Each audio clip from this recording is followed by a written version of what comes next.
KaraokeBooks. The Gambler. Fyodor Dostoevsky.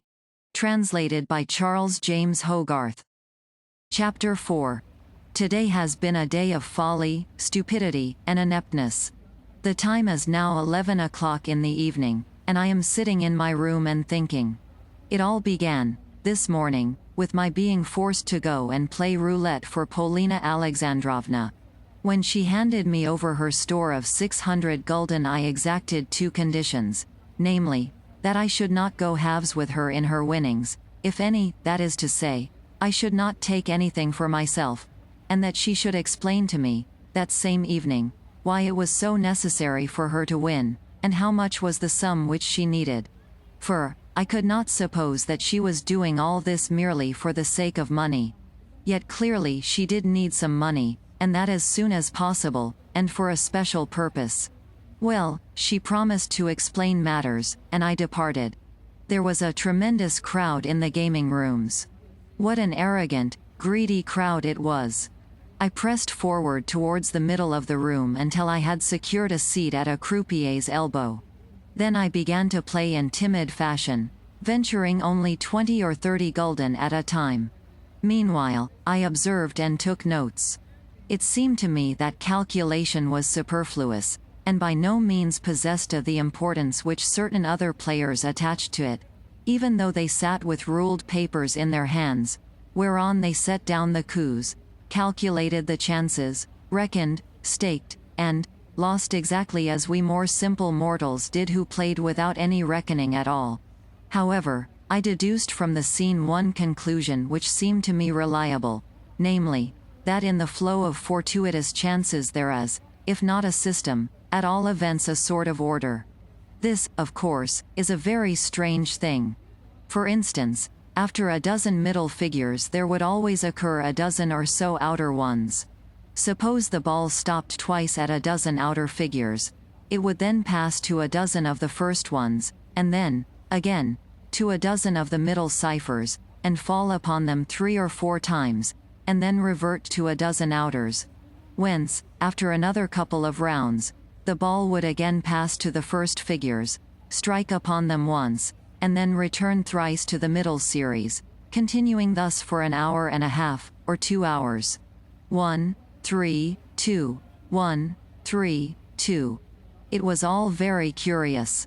Again, for the whole of a day or a morning the red would alternate with the black, but almost without any order, and from moment to moment, so that scarcely 2 consecutive rounds would end upon either the one or the other. Yet, next day, or, perhaps, the next evening, the red alone would turn up, and attain a run of over 2 score, and continue so for quite a length of time, say, for a whole day. Of these circumstances the majority were pointed out to me by Mr. Astley, who stood by the gaming table the whole morning, yet never once staked in person. For myself, I lost all that I had on me, and with great speed. To begin with, I staked 200 gulden on, even, and won. Then I staked the same amount again, and won, and so on some 2 or 3 times. At one moment I must have had in my hands, gathered there within a space of 5 minutes, about 4,000 gulden. That, of course, was the proper moment for me to have departed. But there arose in me a strange sensation as of a challenge to fate, as of a wish to deal her a blow on the cheek, and to put out my tongue at her. Accordingly I set down the largest stake allowed by the rules, namely, 4,000 gulden, and lost.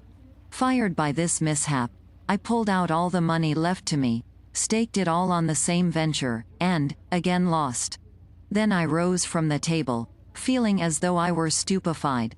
What had happened to me I did not know, but, before luncheon I told Polina of my losses, until which time I walked about the park. At luncheon I was as excited as I had been at the meal 3 days ago. Emile, Blanche and the Frenchman were lunching with us, and it appeared that the former had been to the casino that morning, and had seen my exploits there. So now she showed me more attention when talking to me, while, for his part, the Frenchman approached me, and asked outright if it had been my own money that I had lost. He appeared to be suspicious as to something being on foot between Polina and myself, but I merely fired up, and replied that the money had been all my own.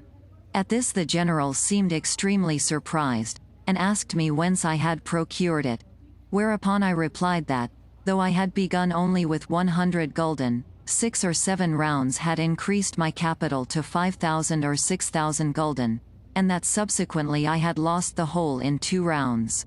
All this, of course, was plausible enough. During my recital I glanced at Polina, but nothing was to be discerned on her face. However, she had allowed me to fire up without correcting me, and from that I concluded that it was my cue to fire up, and to conceal the fact that I had been playing on her behalf.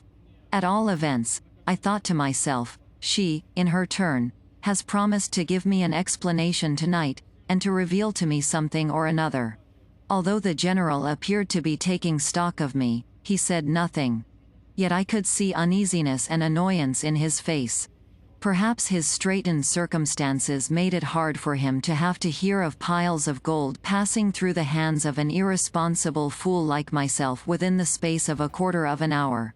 Now, I have an idea that, last night, he and the Frenchman had a sharp encounter with one another. At all events they closeted themselves together, and then had a long and vehement discussion, after which the Frenchman departed in what appeared to be a passion, but returned, early this morning, to renew the combat.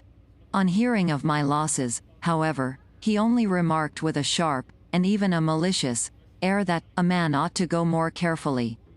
Next, for some reason or another, he added that, though a great many Russians go in for gambling, they are no good at the game. I think that roulette was devised specially for Russians, I retorted, and when the Frenchman smiled contemptuously at my reply I further remarked that I was sure I was right. Also that, speaking of Russians in the capacity of gamblers, I had far more blame for them than praise, of that he could be quite sure. Upon what do you base your opinion? He inquired. Upon the fact that to the virtues and merits of the civilized Westerner there has become historically added, though this is not his chief point, a capacity for acquiring capital. Whereas, not only is the Russian incapable of acquiring capital, but also he exhausts it wantonly and of sheer folly. None the less we Russians often need money. Wherefore, we are glad of, and greatly devoted to, a method of acquisition like roulette, whereby, in a couple of hours, one may grow rich without doing any work. This method, I repeat, has a great attraction for us, but since we play in wanton fashion, and without taking any trouble, we almost invariably lose. To a certain extent that is true, assented the Frenchman with a self-satisfied air. Oh no, it is not true, put in the general sternly. And you, he added to me, you ought to be ashamed of yourself for traducing your own country. I beg pardon, I said. Yet it would be difficult to say which is the worst of the two, Russian ineptitude or the German method of growing rich through honest toil. What an extraordinary idea, cried the general. And what a Russian idea, added the Frenchman. I smiled, for I was rather glad to have a quarrel with them. I would rather live a wandering life in tents, I cried, than bow the knee to a German idol. To what idol? Exclaimed the general, now seriously angry. To the German method of heaping up riches. I have not been here very long, but I can tell you that what I have seen and verified makes my Tartar blood boil. Good Lord! I wish for no virtues of that kind. Yesterday I went for a walk of about 10 versts, and, everywhere I found that things were even as we read of them in good German picture books. That every house has its fodder, who is horribly beneficent and extraordinarily honorable. So honorable as he that it is dreadful to have anything to do with him, and I cannot bear people of that sort. Each such fodder has his family, and in the evenings they read improving books aloud. Over their roof trees there murmur elms and chestnuts. The sun has sunk to his rest. A stork is roosting on the gable, and all is beautifully poetic and touching. Do not be angry, General.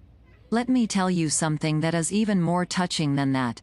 I can remember how, of an evening, my own father, now dead, used to sit under the lime trees in his little garden, and to read books aloud to myself and my mother. Yes, I know how things ought to be done. Yet every German family is bound to slavery and to submission to its fodder. They work like oxen, and amass wealth like Jews. Suppose the fodder has put by a certain number of gulden which he hands over to his eldest son, in order that the said son may acquire a trade or a small plot of land. Well, one result is to deprive the daughter of a dowry, and so leave her among the unwedded. For the same reason, the parents will have to sell the younger son into bondage or the ranks of the army, in order that he may earn more towards the family capital. Yes, such things are done, for I have been making inquiries on the subject. It is all done out of sheer rectitude. Out of a rectitude which is magnified to the point of the younger son believing that he has been rightly sold, and that it is simply idyllic for the victim to rejoice when he is made over into pledge. What more have I to tell? Well, that matters bear just as hardly upon the eldest son.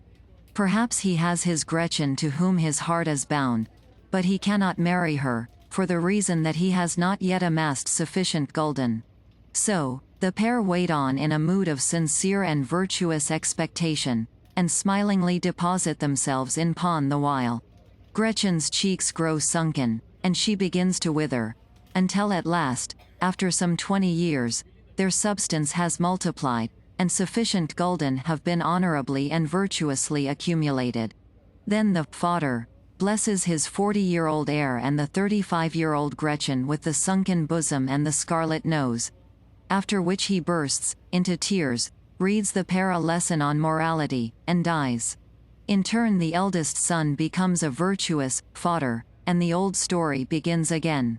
In 50 or 60 years' time the grandson of the original fodder will have amassed a considerable sum, and that sum he will hand over to his son, and the latter to his son, and so on for several generations, until at length there will issue a Baron Rothschild, or a Hop and Company, or the devil knows what.